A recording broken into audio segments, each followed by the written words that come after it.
예, 안녕하세요. 자, 이번 시간에 이제 전 시간에 의해서, 전 시간에 우리가 본 게 이제 기업의 재무 상태에 대해서 봤었죠. 이제 재무 성과, 그래서 경영 성과에 대해서 이제 보는 건데, 우리가 재무 상태표에는 어떤 자료가 들어가냐면,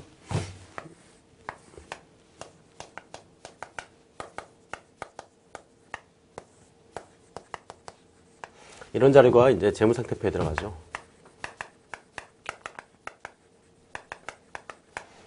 이제 이 경영 성과는 손익계산서를 얘기하는데, 손익계산서. 여기에는 이제 수익과 비용이 들어가요. 이것도 이제 이쪽으로 이렇게 나눠서 쓸 수도 있어요. 얘네들도. 반쪽에서 수익은 이쪽에서 나타나고, 그 다음에 비용은 이쪽에서 나타나요. 이제 우리가 이제 회계 처리라는 걸 하면 비용은 항상 이 차변 쪽에서 나타나고 수익은 대변 쪽에서 나타나게 돼 있어요. 그래서 이렇게 쓰는데 보고를 할 때는 요거를 이제 위에서 빼는 방식으로 이렇게 수익에서 비용을 빼는 방식으로 이렇게 이제 하고 있어요. 그래서 이제 이익을 낸다. 그래서 손익계산서와 관련된 사항들. 그러면 수익과 관련된 애들이 어떤 거고 비용과 관련된 애들이 어떤 거냐. 이제 그걸 보자는 거죠.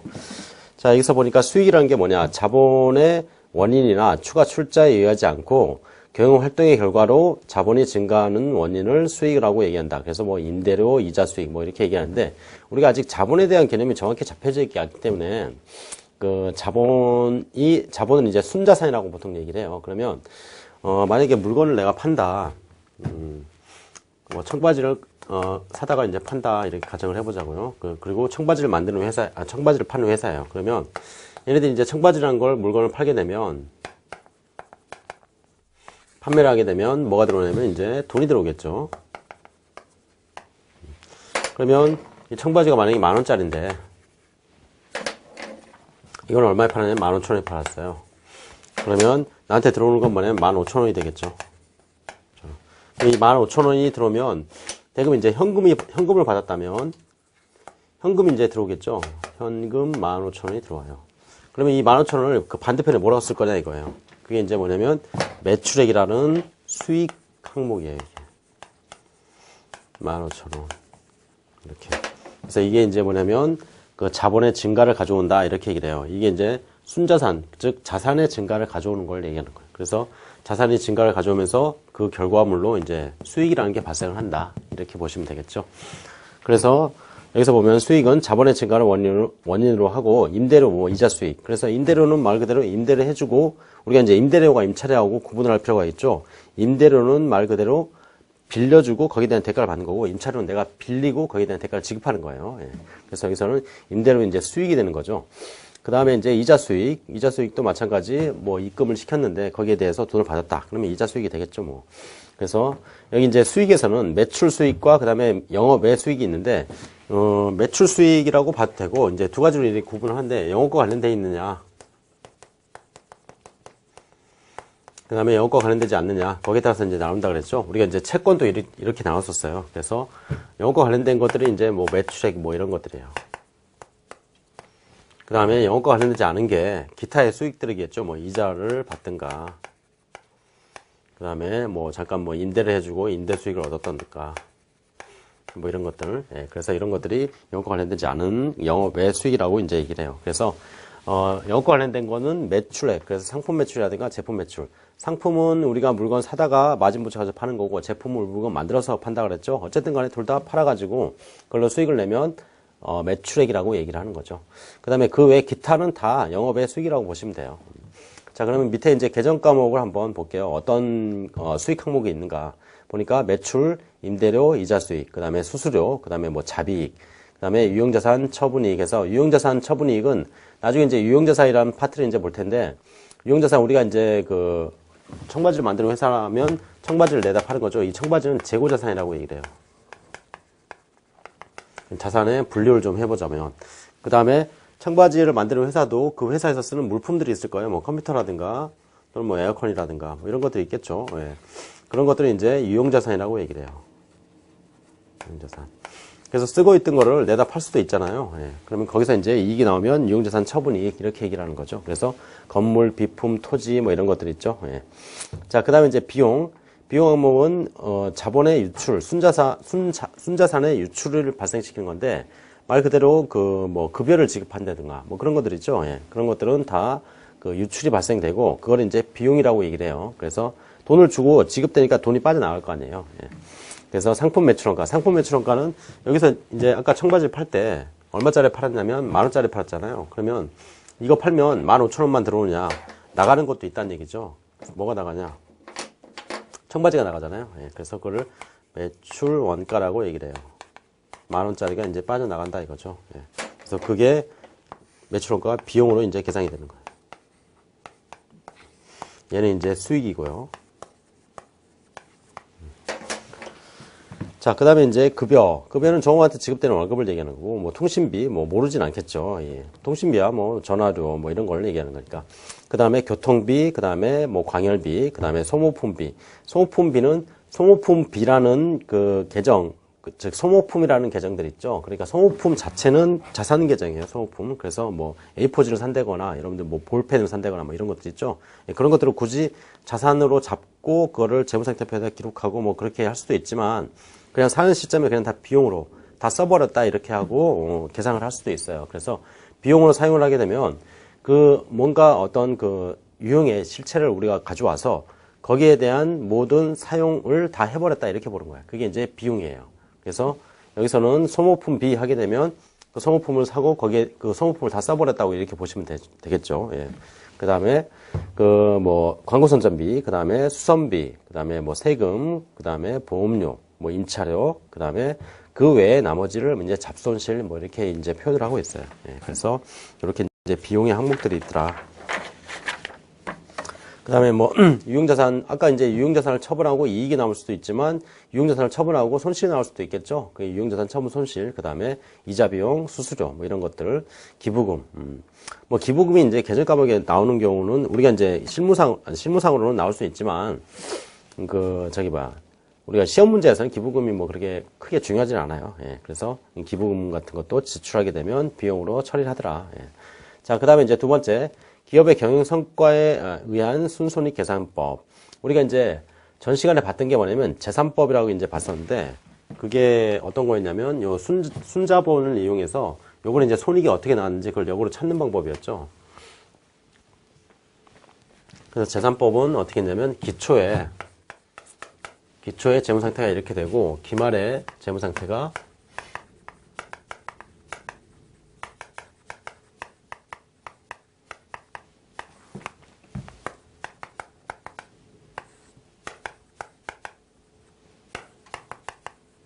이렇게 돼 있더라. 그러면 처음에 이제 자본이 뭐 10,000원이었는데 뒤에 가서 보니까 자본이 15,000원이더라. 그러면 도대체 얼마를 벌었냐 요번에 5,000원 벌었다. 이렇게 얘기하는 걸 이제 재산법이라고 했어요. 그래서 기말 자본에서 기초 자본을 빼가지고 단기 이제 성과를 찾아내는 방법. 그게 재산법이고 여기서 말하는 이제 순익법은 뭐냐면 여기를 직접 가는 거예요. 수익이 얼마 나왔냐, 비용이 얼마 나왔냐, 그래서 이익이 얼마다. 이렇게 그게 이제 순익법의 의미죠. 그래서 여기서 보면 총수익에서 총비용을 빼면 순이익, 그 다음에 총비용에서 총수익을 빼면 순손실. 이거는 이제 비용이 더 많게 되면 손실이 나오는 거죠. 그래서 이제 바꾼 거예요. 단지. 예. 자, 그 다음에 밑에 이제 손익계산서. 손익계산서에 보면 매출, 임대료, 그 다음에 배당금 수익, 그 다음에 매출원가, 급여, 뭐 광고 선전비 뭐 이렇게 나오죠. 이게 이제 아까 이거를 옆으로 이렇게 T 계정 모양으로, T 모양으로, 이걸 이제 T 계정이라고 그래요. T 모양으로 해가지고 손익계산서를 이제 보여주는 거죠. 그래서 이렇게도 볼 수 있고, 이렇게도 볼 수 있다는 얘기예요. 그래서 여기가 이제 수익이 나와요. 여기 이제 비용이 나오고. 그래서 이런 식으로 수익 항목만 쭉 모아놓은 거를 옆에다가 써놓으면 이렇게 상품 매출이나 매출액, 임대료라든가 그 다음에 배당금 수익 같은 게 수익으로 계산이 될 수 있고. 그 다음에 이제 그 옆에 비용으로 상품 매출 원가라든가 급여 뭐 이런 것들이 계산이 될 수 있다. 이렇게 얘기를 하는 거죠. 자, 뒤로 넘겨볼게요. 이게 이제 순손익이 발생할 때하고 뭐 순이익이 발생할 때, 그거는 비용이 더 크면 순손실이고, 그 다음에 수익이 더 크면 순이익이겠죠. 예. 그래서 결국에는 어떻게 되냐면 순손실 같은 경우에 이렇게 양쪽으로 쓰게 되면 여기가 더 커버리니까 수익보다 비용이 더 커버리니까 요렇게 순 손실이 나온다는 얘기예요. 근데 반대로 수익이 더 크면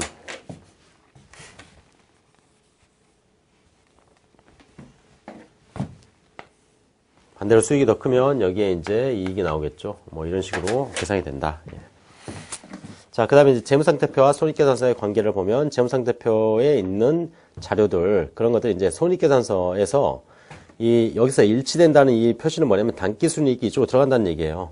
재무상태표로. 그래서 단기순이익 3만원만큼이 재무상태표로 들어가서 재무상태표를 자산과 부채 자본의 합계로 이제 맞춰주는 거예요, 얘네들이. 그래서 요거 이제 나중에 여기에 대한 사항들은 이제 쭉 그 회계의 흐름을 가지고 이제 볼 거예요.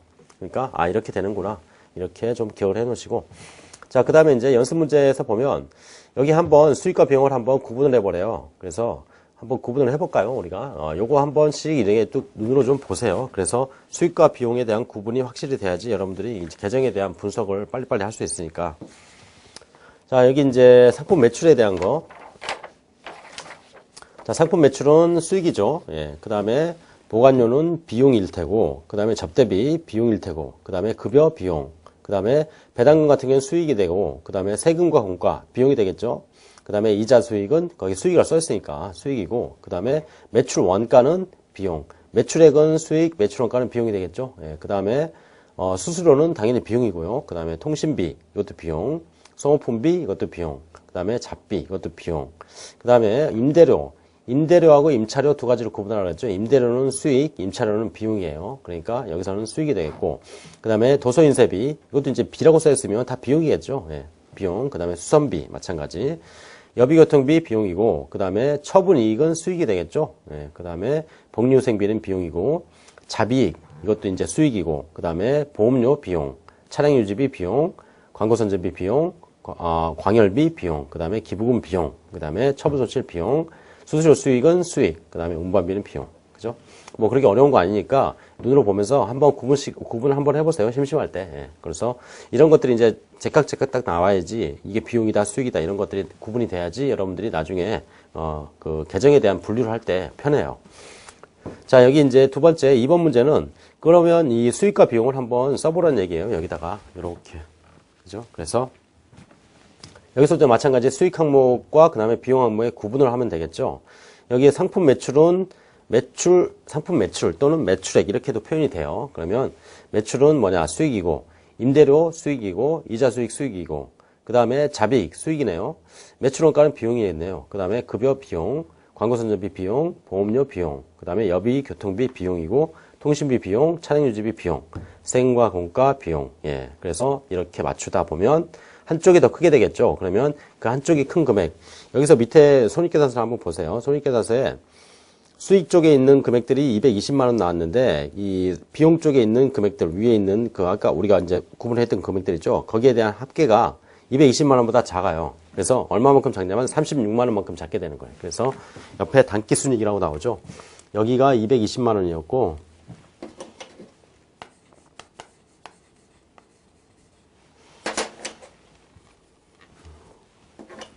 그 다음에 이제 비용의 합계.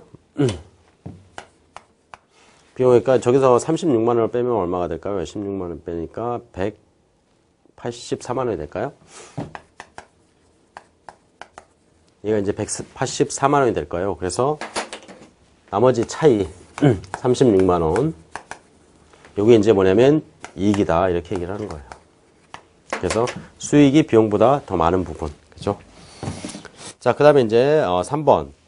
여기서는 그 위아래를 맞춰가지고 한번 해보라는 얘기예요. 근데 뭐 부호는 뭐 마이너스로 이제 표시를 하는데 여기서 첫 번째 이제 자산 쪽을 한번 볼까요? 기초 그 다음에 그 기말 뭐 수익 비용 이렇게 나왔는데 기초의 그 자산이 6만 원. 그 다음에 가로에 뭐가 필요하냐? 12만 원이 되려면 6만 원이 필요하겠죠. 예. 그거예요. 예. 그렇게 한번 밑에 이제 그 말이 합계라는 말이 이제 좀 빠져 있는데 그 합계 쪽을 좀 이렇게 보시면 여기 이제 기초하고 기말자산 쭉 움직이는데 옆에 이제 그 구분이 잘 안 돼 있어요. 예, 그래서 이 문제는 그냥 밑에 정답을 보면서 그 위아래를 맞추는 거구나 그렇게 이제 보시면 돼요. 예, 뭐 크게 중요할 것 같지는 않고 그러니까 자산, 부채, 자본, 그 다음에 자산, 부채, 자본, 그 다음에 수익, 비용. 그러면 첫 번째 보면 자산은 나왔는데 부채하고 자본이 안 나왔죠. 그럼 부채, 자본을 몰라요, 지금. 근데 기말에서 보니까 자산이 9만 원이 됐고, 그 다음에 부채하고 자본이 이렇게 나왔어요. 그러면 기초에서 기말로 자산이 6만 원에서 9만 원이 늘어났죠, 지금. 그리고 수익과 비용을 보니까 수익이 9천 원이었고, 그 다음에 총 비용이 7천 원이에요. 그러면 순손익이 얼마란 얘기예요? 2천 원이란 얘기죠. 예. 그래서 일단 순손익은 그렇게 맞춰지는 거고, 그 다음에 기초하고 기말에 보니까, 기말에 지금 기말 상황을 보니까 자산이 9만 원, 그 다음에 자본이 5만 원이에요. 그러면 부채는 얼마란 얘기예요, 지금? 부채는, 요걸 가지고.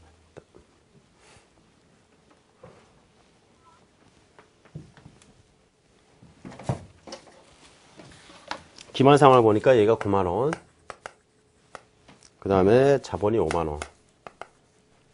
그러면 부채는 요 두 개 합계니까, 그죠? 4만 원이 되겠다.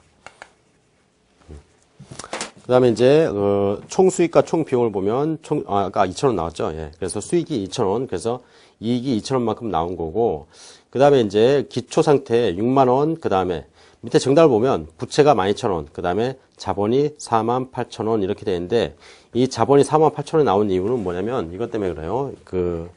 여기다가 문제 있죠? 문제 3 해서 여기 이제 쭉 숫자가 써 있단 말이에요. 자산, 부채, 자본. 그 다음에 뭐 이게 자산, 부채, 자본.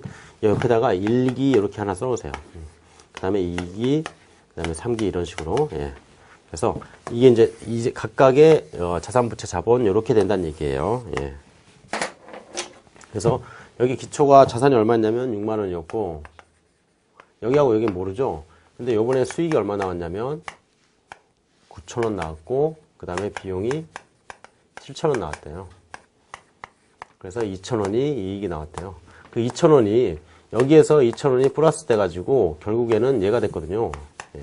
그럼 결국 얘가 얼마냐? 얘가 얼마냐면 48,000원이라는 얘기예요. 그렇죠? 그럼 제가 48,000원이니까 여기는 나올 수 있겠네요. 그렇죠? 그래서 얘가 얼마냐면 12,000원. 이런 식으로 하라는 얘기예요. 그래서 그렇게 세 개를 한번 해보세요. 위에 있는 맨 첫 번째 걸 제가 이제 해드렸으니까 밑에 거 똑같이 그런 방식으로 한번 해보세요. 그래서 재산법과 그 다음에 손익법을 한번 이용을 해봐라. 그런 의미예요. 자, 여기 이제 기초를 한번 풀어볼까요? 뒤에 다음 자료에서 기초 부채를 한번 계산을 해봐라. 기초 부채. 기말 자산이 이렇게 나왔고, 단기순이익이 나왔고, 그 다음에 기초 자산이 나왔어요. 그럼 여기다 한번 써볼게요.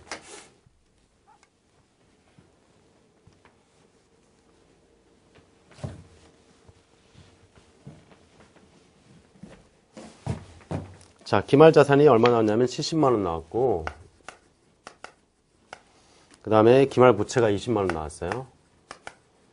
그러면 자본이 얼마일까요? 50만 원이 되겠네요, 얘가. 자, 그 다음에 이제, 단기순이익은 30만 원 나왔대요. 여기엔 단기순이익이에요, 얘가. 그 다음에 이제 기초 자산이 50만 원 나왔대요. 자, 그러면 한번 구해봐라. 아까 이제 봤죠? 여기다가 이걸 더하니까 얘가 됐어요. 그죠? 예, 그러면 결국에는 기초 자본은 얼마가 될까요? 얘가 20만 원이 되겠네요. 그죠? 그래서 자본이 이렇게 넘어가는데, 기말로 넘어가는데, 20만 원 있다가, 그래서 이제 이걸 모른다고 가정했을 때, X에다가 플러스 30만 원 하니까, 50만 원 됐다는 얘기니까, 그죠? 그러면 결국 S는 20만 원이 되겠네요. 그럼 이게 20만 원이면, 요거하고 요거 합계가 얘니까 30만 원이 되겠죠? 이렇게 이제 찾을 수 있다. 예. 자, 그 다음에 이제 손익계산서 등식. 손익계산서 등식은 수익에서 비용을 뺀 거죠. 예. 그래서 수익에서 비용을 뺀 걸 뭐 순익이다. 뭐 이런 식으로. 자, 그 다음에 여기서는, 여기서는 이제 총 수익을 총 비용 플러스 순익 이렇게 이제 표현을 했는데, 이건 요거 아까 그림 그린 거 있죠? 요걸 보시면 돼요. 거꾸로. 이렇게. 그래서 여기서 보면 수익, 얘가 비용, 얘가 이익 이렇게 얘기했죠. 자, 요걸 맞추는 것. 요게 이제 손익계산서 등식이다 이렇게 보시면 돼요. 그래서 총 수익은 비용에다가 이익을 합한 거다. 그래서 답이 4번이 되겠네요. 자, 그 다음에 이제 재산법에 관한 등식. 재산법은 우리가 여기서 이렇게 해가지고 요걸 역으로 찾는 방법이었죠. 그래서 이 재산법을 보면 여기 기말자본에서 기초자본. 여기서 요걸 빼면 요게 나온다 이런 얘기예요. 이게 이제 재산법의 의미예요. 그래서 뭐 사실 위에 공식을 보면 양쪽을 막 바꾸는 거잖아요. 근데 바꾸는 건데 재산법에 따른 등식, 그 다음에 손익계산서 등식 이런 것들이 이렇게 정해진 거는 요걸 이제 표현하기 위한 방법일 뿐이에요. 이렇게. 그래서 이거를 이렇게 그 부호를 바꿔가지고 양쪽으로 이제 넘겨도 답에는 상관이 없어요. 답에는 상관이 없지만 그 공식에 따른, 즉 손익계산서 등식이라는 게 이런 거고, 그 다음에 재산법에 따른 등식이 이런 거다. 그 정도만 기억을 하시라는 얘기예요. 자, 그 다음에 이제 4번. 여기서 이제 수익과 관한 올바른 내용으로 보기 중에서 모두 고른 것. 수익과 관한 올바른 내용이래요.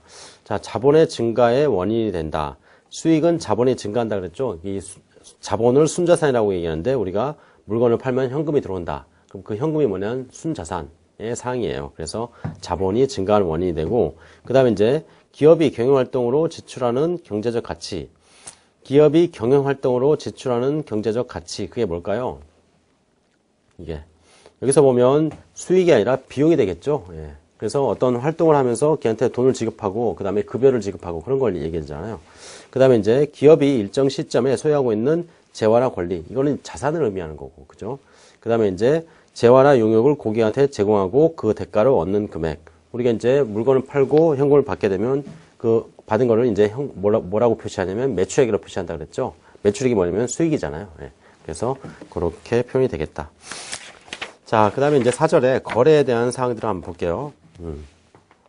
자, 거래라는 게 어떤 거냐? 뭐 회계상 거래와 회계상 거래가 아닌 걸로 이제 보통 일반적으로 구분이 되는데, 회계상 거래에서는 뭐냐면 권리라든가 의무, 그 다음에 실물 그런 것들이 이동을 해야 돼요. 그런 것들이 이제 회계상 거래라고 얘기를 하고, 회계상 거래가 아닌 건 그러한 그 권리라든가 그 다음에 실물이라든가 그런 것들이 이동하지 않는 것. 내가 받거나 주거나 그런 것들을 얘기하는 거죠. 근데 그런 것들이 이동이 안 됐을 때는 회계상 거래로 보지 않아요. 회계상 거래로 보지 않으면 회계 처리라는 걸 하지 않아요. 그래서 회계상 거래를 보냐, 회계상을 보지 않느냐에 따라서 회계 처리를 해야 되느냐 말아야 되느냐 거기에 대한 차이가 이제 생기는 거예요. 그러면 여기서 일단 보면 회계상 거래와 회계상 거래가 아닌 거래를 한번 볼게요. 회계상 거래를 보면 뭐 화재, 도난, 분실. 화재, 도난, 분실은 왜 회계상 거래냐? 우리가 이제 건물을 가지고 있었는데 건물이 불이 나버렸어요. 그러면 건물이 사라진 거잖아요. 그러면 결국 뭐 실물이 이동을 한 거예요. 즉 내가 가지고 있던 것에서 건물이 없어져 버렸으니까. 그죠? 도난도 마찬가지죠. 분실도 마찬가지고. 그래서 지금 현재 보유하고 있던 것들이 없어져 버렸으니까 실물의 이동이 생겨서 그건 회계상 거래라고 보고, 그 다음에 감가상각비, 대손상각. 이 감가상각비라는 건 우리가 이제 건물을 가지고 있으면 그 건물에 대한 뭐 상각이란 걸 해야 돼요. 건물을 계속 뭐 100년 만년 똑같이 쓸 수는 없잖아요. 그러니까 건물이 계속 거기에 대한 어떤 그 효익의 가치, 그게 이제 떨어진단 말이에요. 그래서 그 부분을 이렇게 비용을 썼다 이렇게 이제 보는 거예요. 그래서 건물을 사용하게 되면 건물에 대한 가치가 이제 떨어질 테니까 그만큼을 감가상각이라고 얘기를 해요.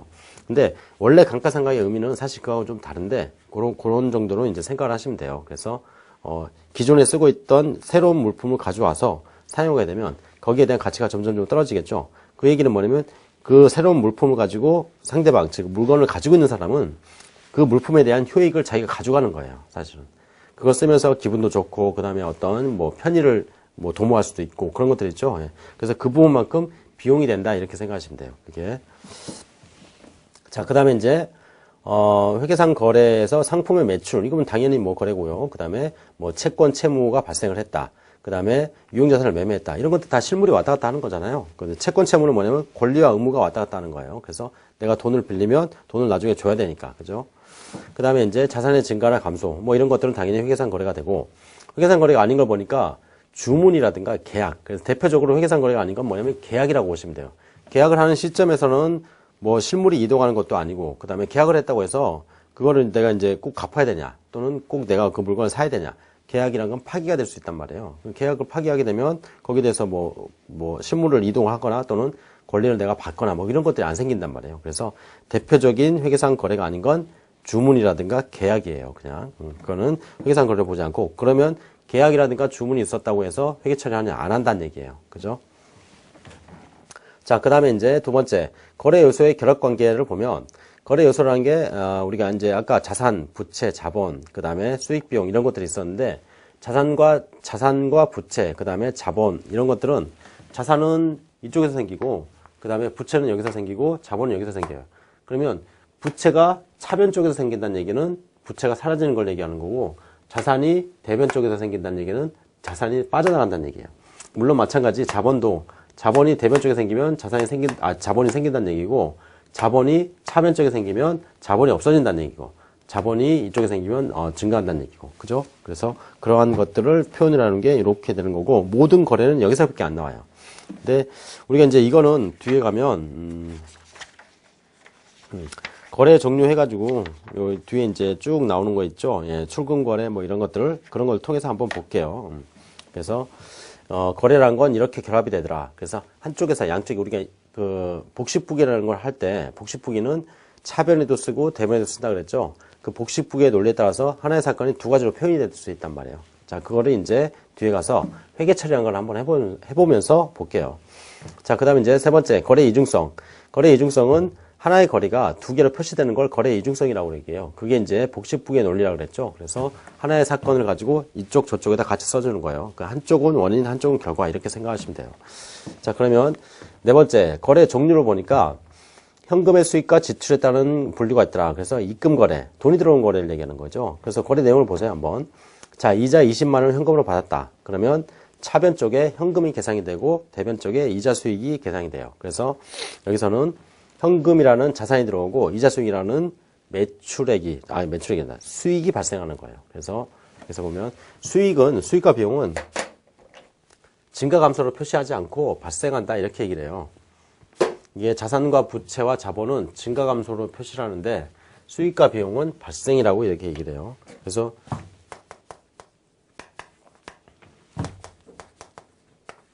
수익은 대변 쪽에서 발생을 하는 거고, 그 다음에 비용은 차변 쪽에서 발생을 해요. 이렇게. 그 다음에 자산은 뭐냐? 자산은 지금 현재 내가 가지고 있는 건데, 자산이라는 건 계속 움직여요, 걔가. 그래서 증가할 수도 있고, 감소할 수도 있고, 얘를 팔면 빠지는 거고, 다시 자산을 사가지고 오면 들어오는 거겠죠? 그래서 자산, 부채, 자본은 증가, 감소로 표현이 되지만, 수익과 비용은 뭐냐면, 말 그대로 내가 그 보험료를 지급을 했다. 그러면 보험료를 지급하게 되면, 보험에 대한 효익을 내가 얻고, 거기에 대한 대가를 지급해버리니까, 그 상태에서 지급에 대한 사항들이 끝나는 거예요. 즉, 효익을 다 얻었고, 거기에 대한 지출을 해버리면, 그게 이제 상태의 완료를 의미하는 거예요. 그래서 얘네들 같은 경우에는 수익과 비용이란 건 발생이라고 이렇게 표시가 되는 거예요. 발생이라고. 자, 그래서 여기 밑에 보면 이자를 20만 원 받게 되면 현금이 일단 들어오게 되고 현금이란 자산이에요. 그 다음에 이자 수익이 발생을 한다 이렇게 얘기해요. 자, 그 다음에 이제 출금거래. 자, 뒤에 보니까 상품을 10만 원 매입하고 현금을 지급했다. 이건 여기서는 뭐냐면 상품이란 자산이 들어오고 현금이란 자산이 빠져나가죠. 그러니까 자산과 자산이 동시에 들어왔다 나가는 거래를 얘기하는 거죠. 그 다음에 이제 대체거래. 이거 보니까 상품 80만 원을 외상으로 매입을 했다. 그러면 상품이라는 자산이 들어오지만 반대편에 뭐가 나오냐면 외상 매입금이라는 부채가 생겨요. 즉 언젠가는 돈을 줘야 된단 말이에요. 그죠? 그게 이제 의무를 얘기하는 거예요. 그래서 그 의무는 부채고 그 다음에 내가 그것 때문에 가져온 상품은 자산이다 이렇게 보는 거죠. 그래서 자산과 부채가 같이 생기는 거. 자, 그 다음에 이제 두 번째, 손익의 발생 여부에 따른 분류해가지고, 교환거래, 손익거래, 혼합거래 이렇게 있는데, 교환거래는 뭐냐면, 한쪽에는 자산이나, 그 다음에 그 한쪽에는 부채라든가 그러한 자본거래가 나타나는 것들. 자본거래는 자본의 증가 감소를 얘기하는 거예요. 그러면, 자, 여기 첫 번째 내용을 한번 볼게요. 그 교환거래에서 거래 내용이 수익과 비용을 발생시키지 않는 것이다. 그러면 그 회계 처리 내에서 수익과 비용이라는 게 안 나타나요. 그러면 내용을 보니까 현금 100만 원을 출자해서 영업을 시작했다. 그러면 현금이 일단 들어오겠죠. 그러면 자산이 되는 거고. 그래서 차변에 현금 100만 원. 그 다음에 그 대변에 뭐냐면 현금이 무엇 때문에 들어왔냐면 출자 때문에 들어왔어요. 그 출자금을 자본금이라고 얘기해요. 자본금.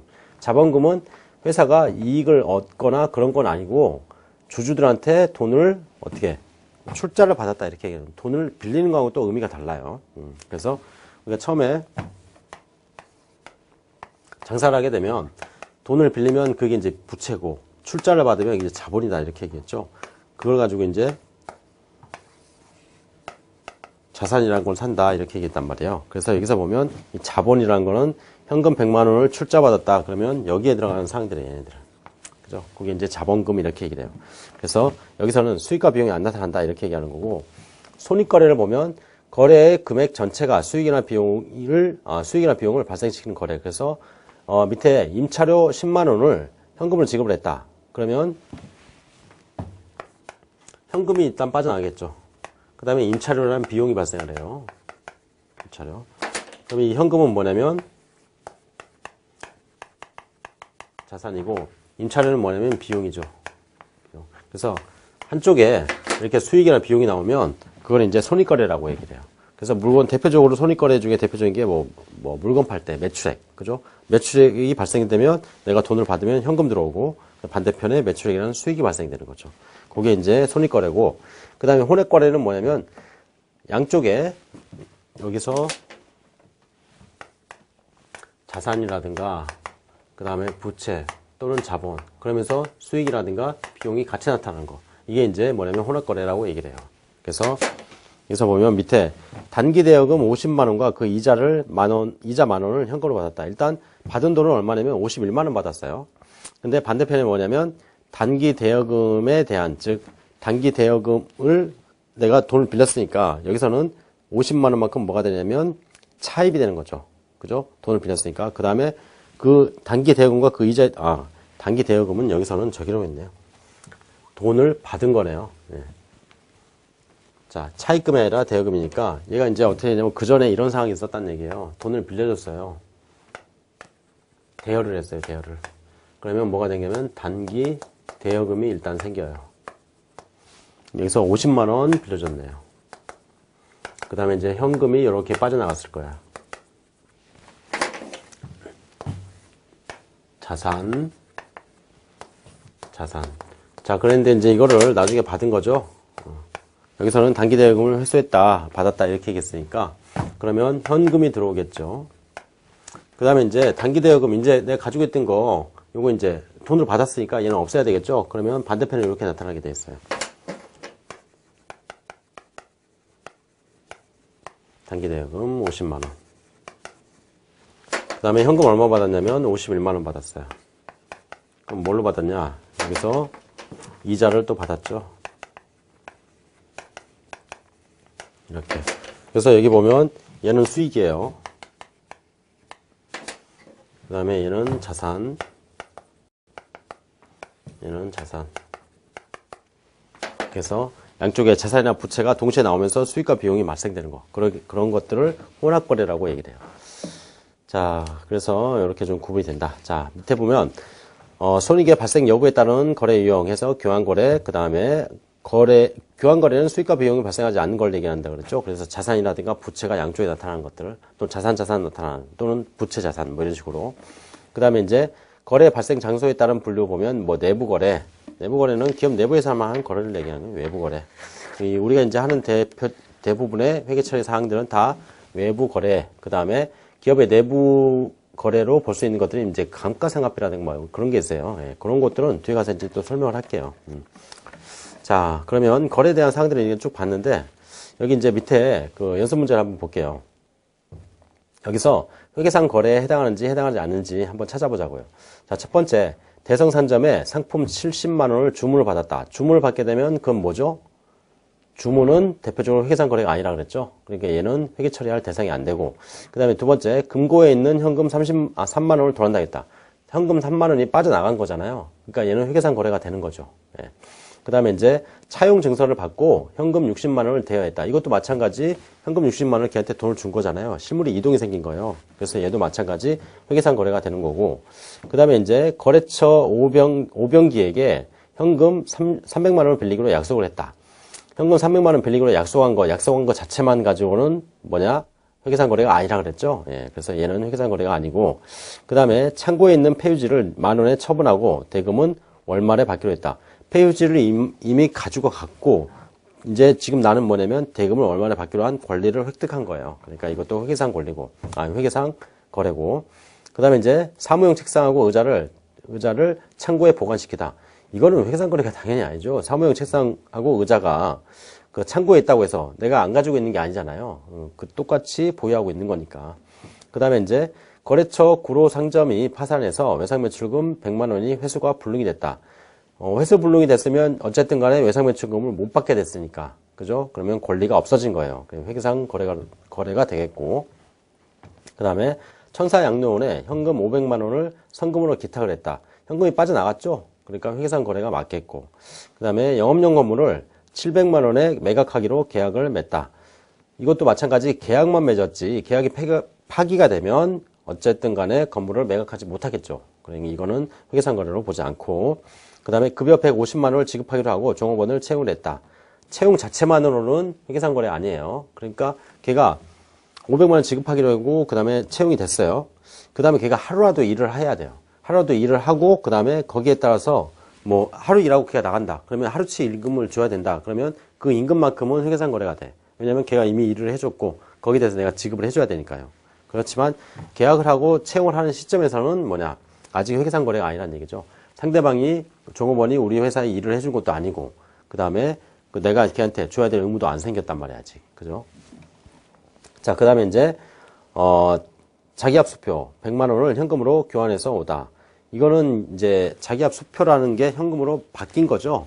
자산의 종류가 바뀐 거예요. 그 이제 회계상 거래로 보는 거죠, 그때는. 그 다음에 이제 거래처로부터 상품 70만 원을 주문하고 계약금 5만 원은 현금으로 지급을 했다. 이것도 마찬가지. 예, 주문을 했지만 계약금이 돈이 빠져나갔잖아요.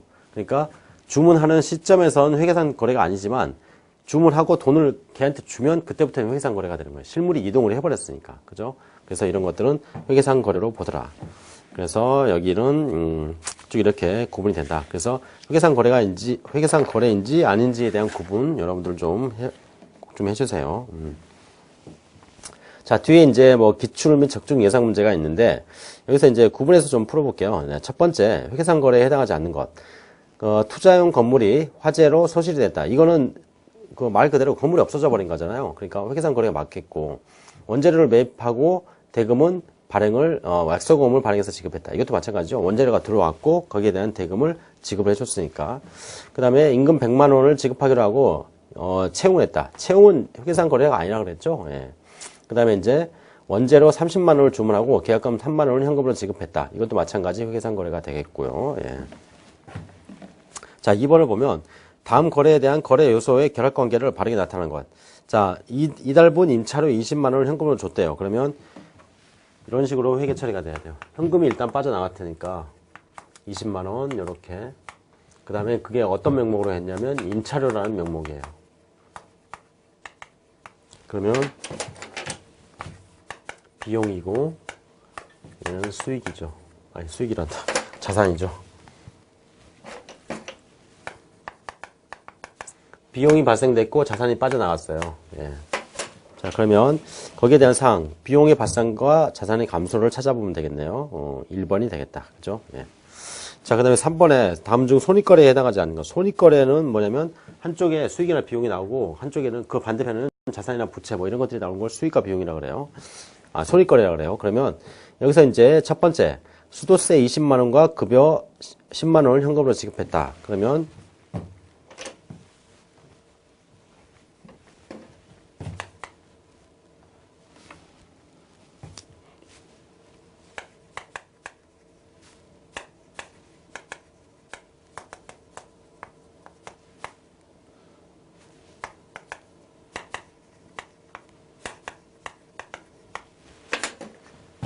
급여는 비용이고 수도세도 비용이에요. 근데 얘는 자산이죠. 그럼 한쪽에는 수익과 비용이 나왔고 그 다음에 한쪽에는 자산 부채 나왔으니까 손익거래 맞네. 그죠? 그 다음에 두 번째, 임대료를 20만 원 현금으로 받았다.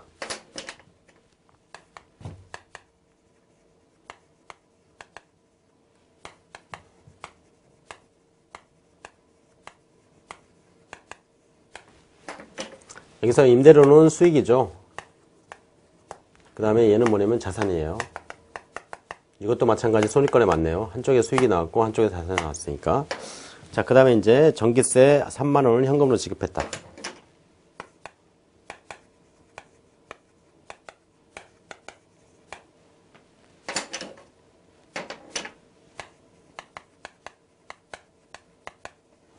자, 전기세는 비용이니까, 현금은 자산이니까. 자산이 감소하면서 비용이 발생됐네요. 이것도 손익거래 맞다. 그죠? 자, 그 다음에 이제 사용 중인 토지를 장부금액 이상으로 매각을 했다.